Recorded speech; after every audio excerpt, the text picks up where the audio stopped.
Kabir Kabul. Hi, hello, నమస్తే, అస్సలాము అలైకుం friends. నేను ఇవాళ మీకు బంగాళదుంప ఫ్రై ఎలా చేయాలో చూపిస్తున్నానండి. ఇప్పుడు వచ్చే బంగాళదుంపలు చాలా వరకు ముద్దగా అయిపోయి క్రిస్పీగా రావట్లేదు కదండి ఈ మధ్యకాలంలో. సో క్రిస్పీగా రావాలంటే ఎలాగో నేను చేసి చూపిస్తాను చూడండి. చిన్నపిల్లలు అయితే చాలా ఇష్టంగా తింటారు. చారు చేసేసి ఈ విధంగా ఫ్రై చేసి పెట్టండి, కడుపు నిండా భోంచేస్తారు. ఈ బంగాళదుంపని ఇప్పుడు నేను మొత్తం స్కిన్ తీసేసి వాష్ చేసేసి పీసెస్ చేస్తానండి. చూడండి, నేను చెప్పిన విధంగా ట్రై చేసి చూడండి. 100% చెప్తున్నాను కదా, చాలా క్రిస్పీగా స్టిక్ అవ్వకుండా వస్తాయండి. ఎలా చెప్తున్నానో అలాగా చెప్పింది ఒకసారి అబ్జర్వ్ చేయండి ఫ్రెండ్స్.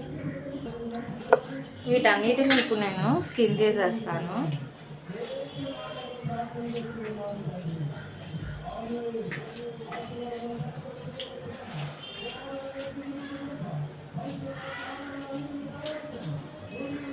ఇలా చేస్తే కనుక చాలా క్రిస్పీగా వస్తాయి. నేను చెప్పే మోడల్లో ట్రై చేసి చూడండి. పిల్లలకి బాక్సుల్లో కూడా పెట్టచ్చు. చాలామంది పిల్లలకి బంగాళదుంప ఫ్రై, ఆలు ఫ్రై అంటే చాలా ఇష్టం అండి. క్రిస్పీగా లేకపోతే పిల్లలు క్రిస్పీగా లేదు అని చెప్పేసి ఇష్టపడరు. నేను ఏ విధమైన తాలింపు ఏమీ లేకుండా చెప్తున్నాను. ఇదే స్టైల్లో మీరు బార్గా కోసుకుని కూడా ఫ్రెంచ్ ఫ్రైస్ కూడా చేసుకోవచ్చు. సేమ్ ప్రాసెస్లో, సేమ్ మనకి రెస్టారెంట్లో దొరికే ఫ్రెంచ్ ఫ్రైస్ లాగా వస్తాయి. ఇదే విధంగా అన్నీ చేసుకోవాలి. ఇదిగోండి, నేను మొత్తం స్కిన్ తీసేసి నీట్గా వాష్ చేసేసుకున్నాను. ఇప్పుడు వీటిని నేను చిన్న చిన్న పీసెస్ చేసుకుంటాను. చూడండి ఈ సైజు.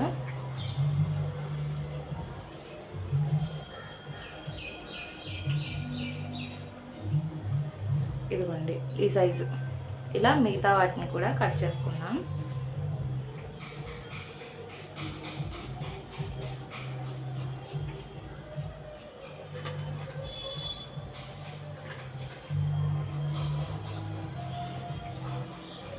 నా వీడియో నచ్చినట్టయితే మీకు లైక్ చేయండి ఫ్రెండ్స్, సబ్స్క్రైబ్ చేయండి, షేర్ చేయండి.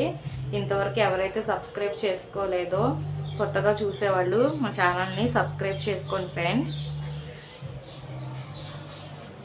మీకు బాగా యూజ్ అయ్యే వీడియోస్ నేను మా అత్తయ్య గారితో కూడా ఈజీగా అయిపోయేటట్టు చేసి చూపిస్తాను. చాలా ఈజీ మెథడ్లో కర్రీస్.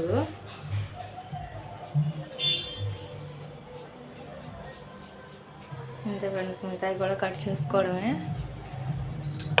ఇదిగోండి ఫ్రెండ్స్, నేను మొత్తం కట్ చేస్తాను ఇలాగా పీసెస్గా. చూడండి, ఇప్పుడు దీంట్లో నేను ఐస్ క్యూబ్స్ వేస్తాను.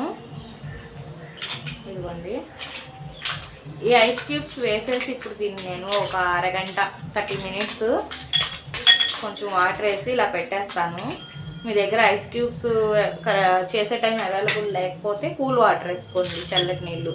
కూల్ వాటర్ కూడా అవైలబుల్ లేకపోతే ఇలా పీసెస్గా కట్ చేసేసి వాటర్ వేసేసి ఫ్రిడ్జ్లో పెట్టి ఒక గంట పెట్టేయండి. గంట తర్వాత వాటర్ మొత్తం తీసేసి డ్రై చేసేసి ఫ్రై చేసుకోండి. ఇప్పుడు ఐస్ క్యూబ్స్ వేసాను కదా, నేను 2 గ్లాసెస్ వాటర్ని ఇలా వేస్తాను. ఇప్పుడు ఈ ఐస్ క్యూబ్స్తో ఈ వాటర్ కూలింగ్ అయిపోయింది. ఈ కూలింగ్తో ఇలా పెట్టేసి మనం ఒక ½ అన్ అవర్ తర్వాత ఫ్రై చేసుకోవాలండి. ఇందులో కొంచెం సాల్ట్, 2 స్పూన్స్ వేసానండి సాల్ట్ వేసేసి ఇలా కలిపేసి ఇలా పెట్టేయడమే. దీనివల్ల మనకి ఆలు ఫ్రై అనేది చాలా క్రిస్పీగా వస్తుంది, స్టిక్ అవ్వకుండా. ఇలా పెట్టేయడం వల్ల కొంచెం ఒక ½ అన్ అవర్ తర్వాత తీసి చూద్దాం. ఇదిగోండి ఫ్రెండ్స్, నేను ½ అన్ అవర్ తర్వాత దీంట్లో వాటర్ మొత్తం ఇదిగోండి తీసేసాను.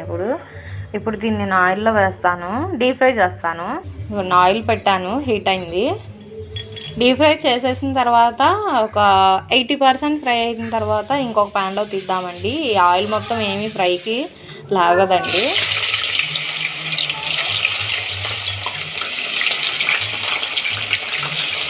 ఇంత ఆయిల్ వేయకపోయినా కొంచెం తక్కువ ఆయిల్ వేసుకున్నా సరే ఇదే విధంగా 80% ఫ్రై చేసి వేరే ఒక ప్యాన్లో తీసేసుకొని మీరు ఒక క్రిస్పీగా వస్తాయి. నేను కొంచెం ఫాస్ట్ కావాలని ఎక్కువ ఆయిల్ వేసుకున్నా, కొంచెం టైం టేకింగ్ అయితే తక్కువ ఆయిల్ వేసుకున్నా అయితే ఫ్రెండ్స్. ఇదిగోండి, ఈ విధంగా కలుపుతూ ఉండాలి. 20% అయింది, ఇంకా అవ్వాలి ఫ్రై. మీడియం ఫ్లేమ్లో పెట్టుకోవాలండి. కొంచెం ఇంకా 50% అయిపోయిన తర్వాత మంట తగ్గించేద్దాం.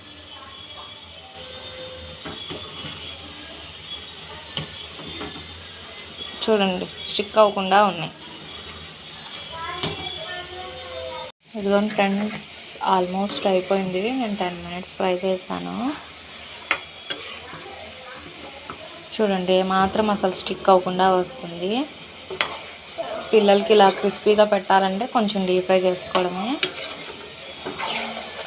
ఆయిల్ తక్కువ వేసినా అయిద్ది ఫ్రెండ్స్. నేను కొంచెం పనుండి స్పీడ్ కావాలని ఎక్కువ వేసేసుకున్నాం మేము.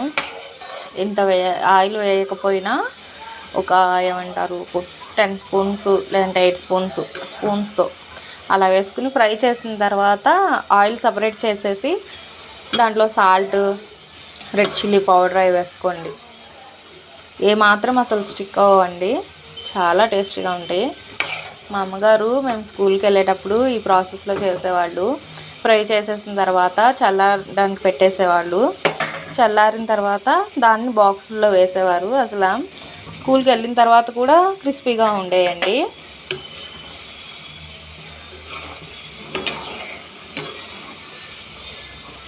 మామూలుగా ఆలు ఫ్రై చల్లారితే క్రిస్పీగా ఉండవు కదా, ఈ ప్రాసెస్లో చేసుకుంటే క్రిస్పీగా ఉంటాయి. కాకపోతే దీంట్లో మనం తాలింపులు అవి ఏమి వేసుకోకుండా అవి చేసుకుంటే ఆలు చిప్స్ టేస్ట్లో వస్తాయి. సేమ్ ఇదే ప్రాసెస్లో మీరు ఐస్ క్యూబ్స్ వేసి వాటర్ బారుగా కోసేసుకుని బంగాళదుంపని ఫ్రెంచ్ ఫ్రైస్ లా చేసుకోండి. టమాటా సాస్ వేసుకుని వేయాలి. అసలు మనకి రెస్టారెంట్ స్టైల్లో ఎలా ఉంటుందండి, సేమ్ డిట్టో అలాగే ఉంటుంది. మనకి ఫ్రెంచ్ ఫ్రైస్ వచ్చేసి 200 అలా తీసుకుంటారండి. కొంచెం వాటికి మనం ఇంట్లో చేసుకుంటే చాలా అయింది, అందరం తినొచ్చు.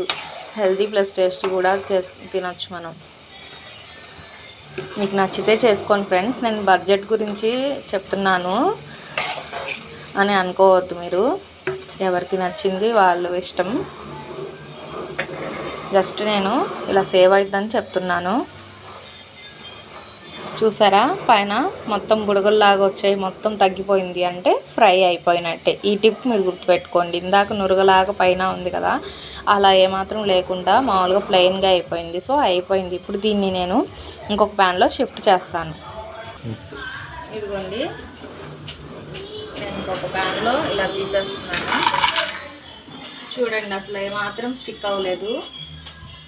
బ్యాచిలర్స్ చేసుకోవాలంటే ఇది దోశలు వేసుకునే ప్యాన్ ఉంటుంది కదండి, దాని మీద కూడా కొంచెం ఆయిల్ వేసుకుని సిమ్లో పెట్టేసి వదిలేస్తే ఒక 10 మినిట్స్, మళ్ళీ ఇంకొక 10 మినిట్స్ ఇంకొక వైపు తిప్పి పెట్టేసుకుంటే ఇలాగే అవుతాయి. మా తమ్ముడు చెప్తున్నాడు వాళ్ళ రూమ్లో ఇలాగే చేసుకుంటారంటండి. కడాయి లేకుండా ఇంకా ఆయిల్ లేకపోయినా అయితంట. నేను మీకు అలా కూడా చూపిస్తాను, మీకు యూజ్ అయ్యేటట్టు. ఇప్పుడు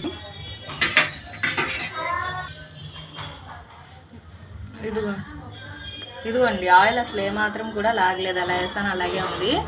ఏం ఫ్లేవర్ కూడా దీంట్లో కలర్ కూడా చేంజ్ అవ్వాలా. ఈ ఆయిల్ని మనం ఇప్పుడు కర్రీస్లో దోశల్లో యూస్ చేసుకోవచ్చు. వేస్ట్ ఏమీ అవ్వదండి మనకి. ఇదిగోండి ఇప్పుడు దీంట్లో నేను సాల్ట్ వేస్తున్నాను. 1.5 స్పూన్ వేసాను. ఆల్రెడీ మనం వాటర్లో వేసి పెట్టినప్పుడు సాల్ట్ వేసాను కదండి, కొంచెం అబ్జర్వ్ చేసుకుంటారు కదా. చూడండి మనకి సేమ్ అసలు ఏమంటారు హోటల్స్లో చేసేటప్పుడే వచ్చింది. కాకపోతే దీనికి ఏం తాలింపులు పెట్టుకోవద్దు ఫ్రెండ్స్. ఇలాగే మనకి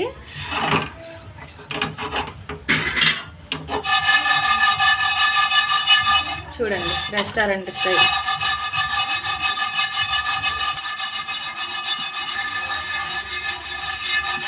ఇప్పుడు దీంట్లో జస్ట్ 1/2 స్పూన్ ధనియా పౌడర్, ఇప్పుడు రెడ్ చిల్లీ పౌడర్ 1/2 స్పూన్ వేస్తున్నాను. ఎక్కువ పట్టదండి, వేసి కలిసి చూద్దాం, మళ్ళీ పడితే వేసుకుందాం.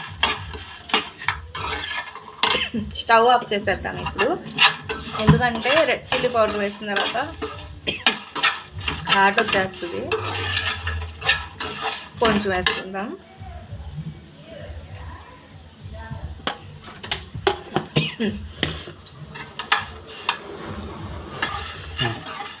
ఇదిగోండి ఫ్రెండ్స్ అయిపోయింది. ఇలా చేసి పెట్టండి మీ పిల్లలకి, చారు చేసేసి చాలా ఇష్టంగా తింటారు. పర్ఫెక్ట్ ఆలు ఫ్రై అండి. కొంచెం కష్టమైనా చేసుకోండి ఫ్రెండ్స్, అసలు స్టిక్ అవ్వవు.